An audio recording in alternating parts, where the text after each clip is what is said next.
Where'd the regular season go? I'm wondering the same thing.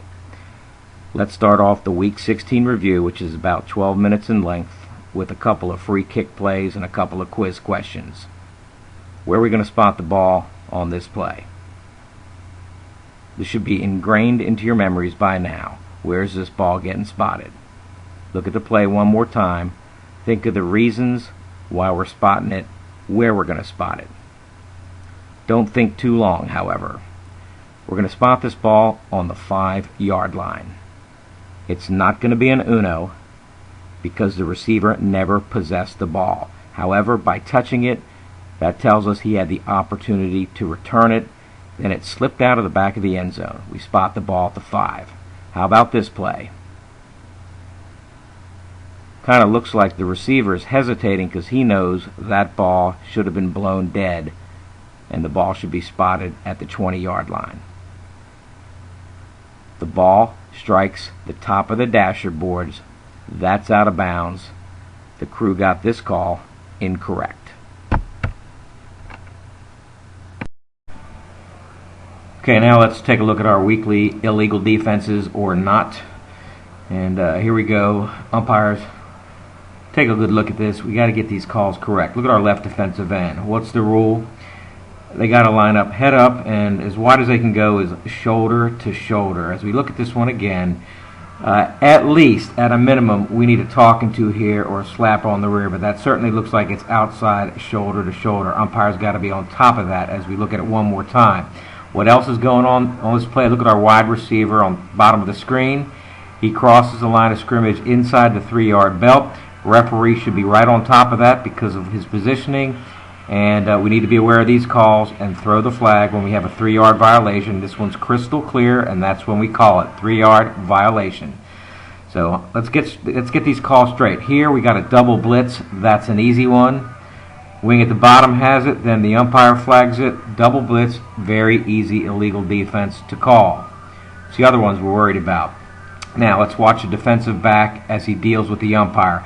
This is an intelligent defensive back. He knows he cannot be in the defensive box at the snap. It is his obligation to avoid the box.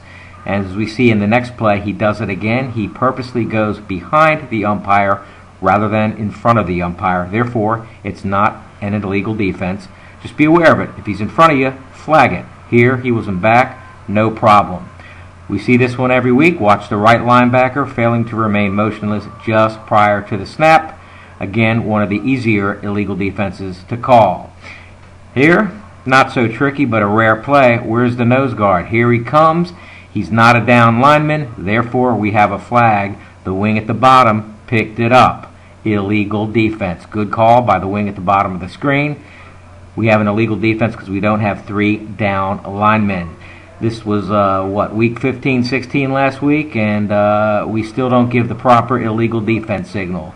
We get an illegal procedure against the defense. That is an illegal defense. We should know our signals by this point in the season. Here, the 6-yard mark is the 19, and this is the one that gives you gray hairs. Interception, turnover. At the 20, we have an illegal defense, a linebacker beyond 6 yards, clearly beyond 6 yards, and we don't have a flag, and we have a turnover.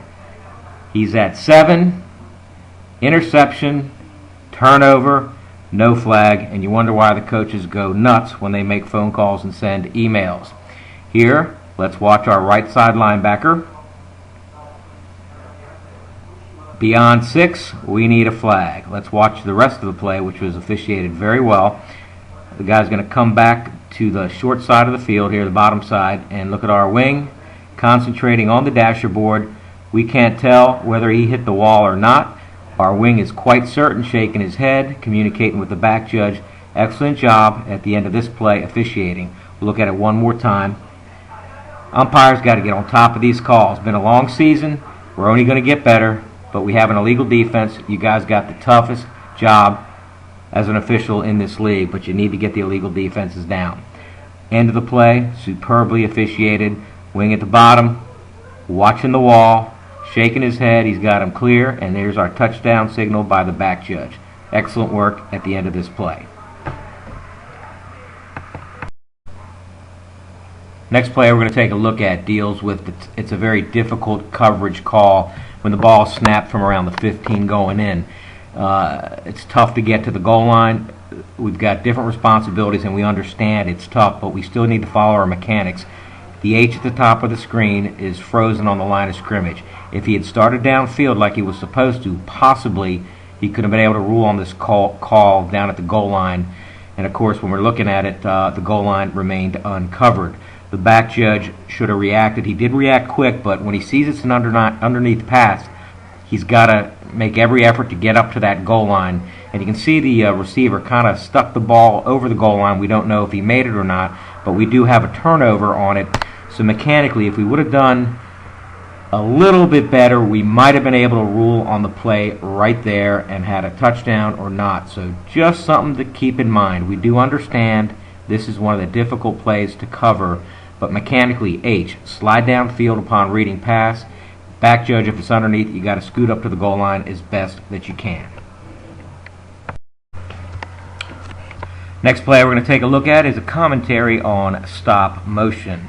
And if you look at the play, we'll look at it 2 times. Watch our receivers. This is not stop motion. It's just a comment.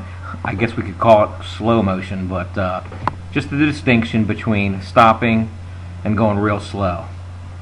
Both of them just real slow motion. We wouldn't call it stop motion. Good job by these officials. And it's just something to think about if you see the play. They got the count wrong, or for whatever reason, they need to slow down. But they don't stop, and it's a good no call. Again, just a comment. Think about it if you see it on the field. Next 2 plays we'll look at, 3-yard belt. Look at those receivers. Look at the inside receiver. Is he violating the 3-yard belt? Absolutely. Referees, something to think about. We saw one of these plays earlier in the weekly review, and again, refs, you're on the right side here. You should be able to pick this one up rather easily. That receiver's definitely within 3 yards. Again, think about it. Here, look at the receiver, right side of the formation. He's definitely within 3 yards, and I believe the wing has a flag for it. So that was good. Let's watch the end of the play, what happens. Look at this guy, dumps him over the side. You got to be kidding. We got a flag, and then of course here comes the retaliation. Again, here it is. Let's dump him over the side, and there's some retaliation. So we'll just look at the ref's prop. He's going to be busy here. What do we got first? There's our illegal procedure violation of the 3 yards. Good job, and in this case, appropriate offsetting fouls. So this was just a superbly officiated play. We picked up the 3-yard violation, and we picked up the garbage at the end of the play. Nice job by this crew. When do all the blocks in the back occur? Mostly on kick plays, change of possession plays. Our wing at the top of the screen is right on top of this. We're going to look at the 3rd player in. There it is. There's the flag. We'll look at it one more time. Excellent work by the wing at the top of the screen. Let's watch. There he is, the 3rd player in. Shove in the back, slight at the point of attack. Great call. Again, be aware these blocks in the back, change of possessions, and kick plays. Excellent work by this crew. We've been stressing, communication all year. Again, we've seen this play earlier in the review, but let's look at the communication at the end of the play. Excellent work by this crew who's together for, just like I said, this is probably their 4th or 5th game together. Excellent communication. Let's watch our wing. He knows he has to pick up dashboard responsibility. He's watching the wall. He's in perfect position. We will support whatever call he makes. He's got his head going up and down, signaling to the back judge, who is also in perfect position on the goal line to rule on the play. And what you might catch at the end of the play, we've got a spike. That's okay in most circumstances, as long as it's not a taunt. But this spike ended up over the dashboard, therefore the flag was appropriate.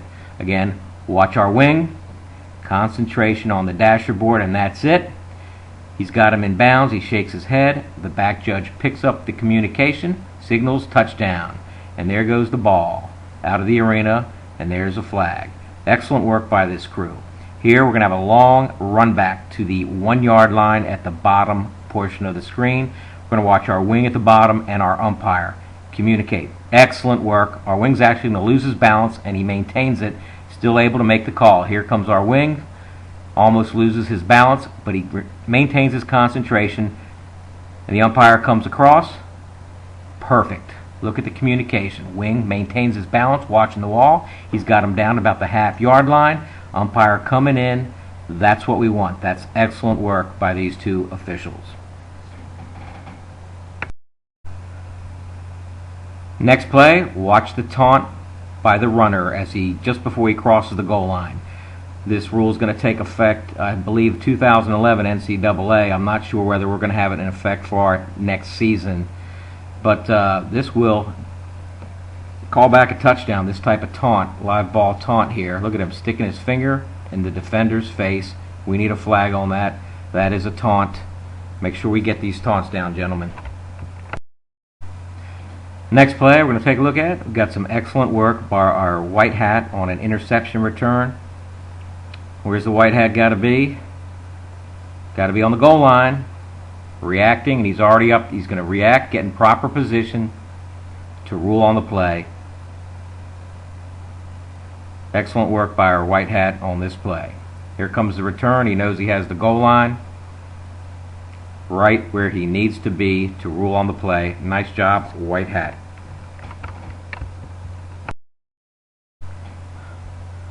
Last two plays of the week we're going to take a look at deal with over-the-wall catches. Very exciting for the fans. Very exciting for the director of officiating when he sees that the plays are covered superbly.